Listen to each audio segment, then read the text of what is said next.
The plane brush in 3D Coat's voxel sculpting toolset is somewhat of a counterpart to the cutoff tool, which will make very specific cuts based on a shape draw mode in the E panel.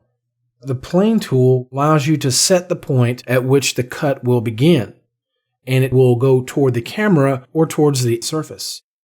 In the tool options panel, you can set exactly how the plane is to be positioned and oriented. By default, it will choose the right mouse button clicking method, but you could utilize 3 or 4 points, which we will look at here shortly. You could also constrain it to a specific axis plane here.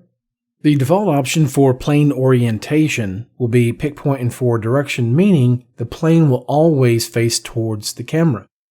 If I right click here, it changes the position, but it doesn't change the orientation. The orientation will always, again, face right at the camera no matter where I pick.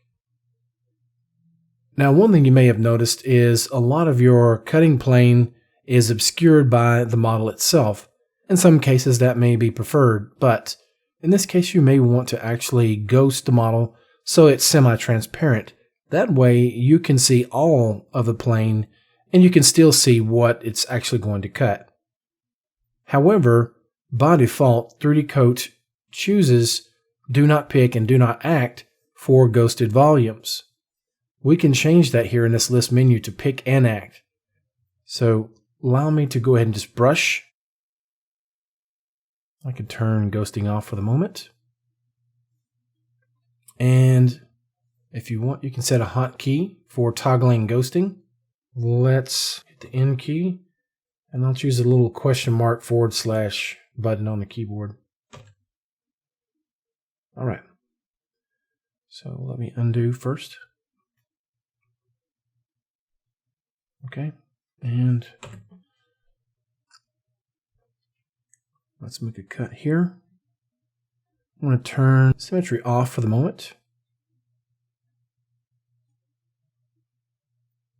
And I'll choose a different cutting direction. Let's choose pick point and direction or local, which will utilize the normals.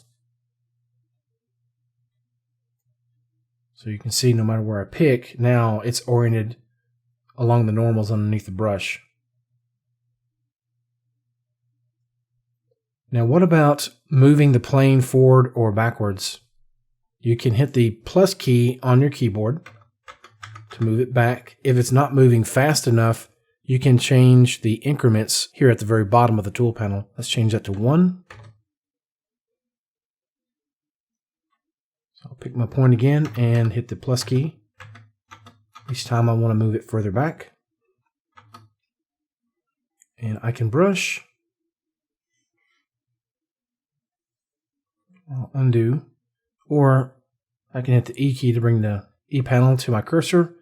And let's choose a spline.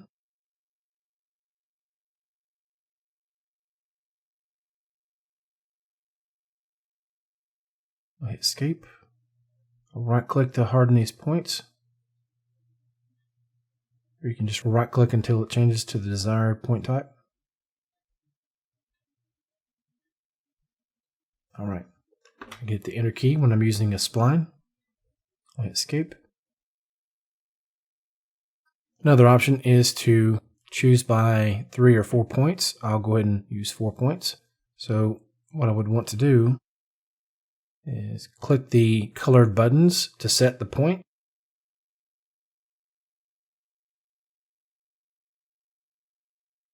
And you'll notice how this plane changes to show how it's going to cut.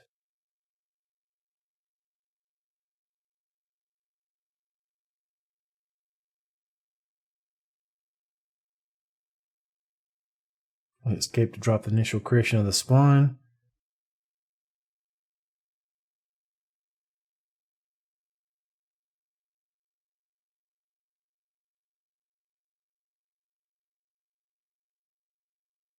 Let's go ahead and hit enter. I'll undo. So I'll move this point in just a bit. Hit enter one more time. I'll escape.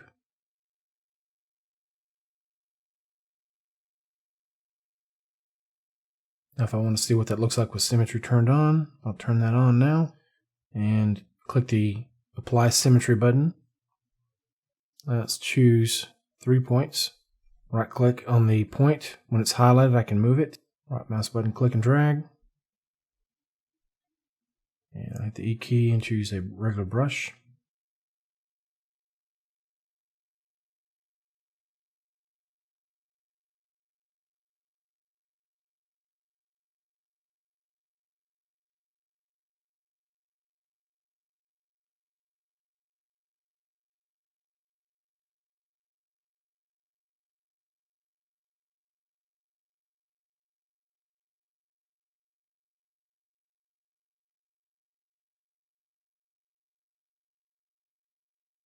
So now is when you can probably use the cutoff tool to go make some modifications. Let's go to an orthographic view, side view. And we can use polygonal lasso.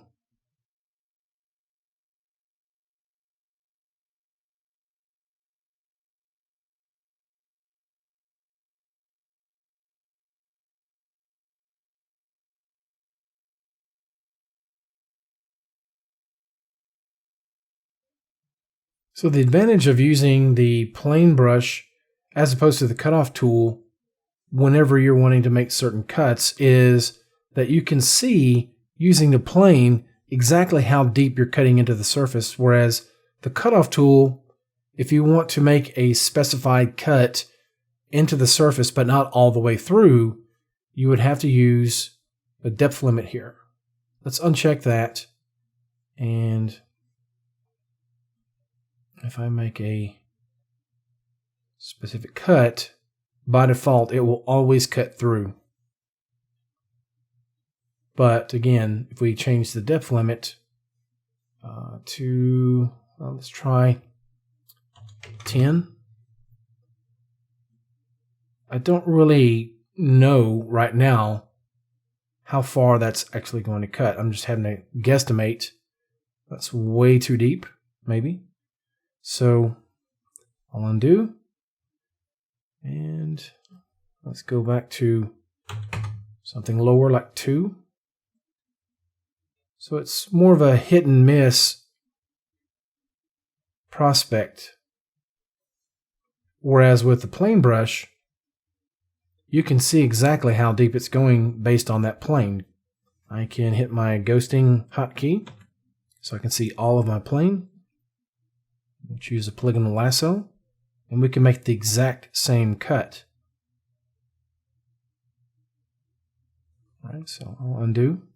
Now I can walk it a little bit closer to the camera.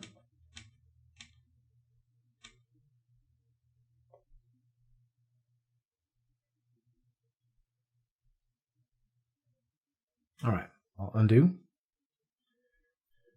One of the more common use cases for the plane brush is carving large sections of a rock or other stonework.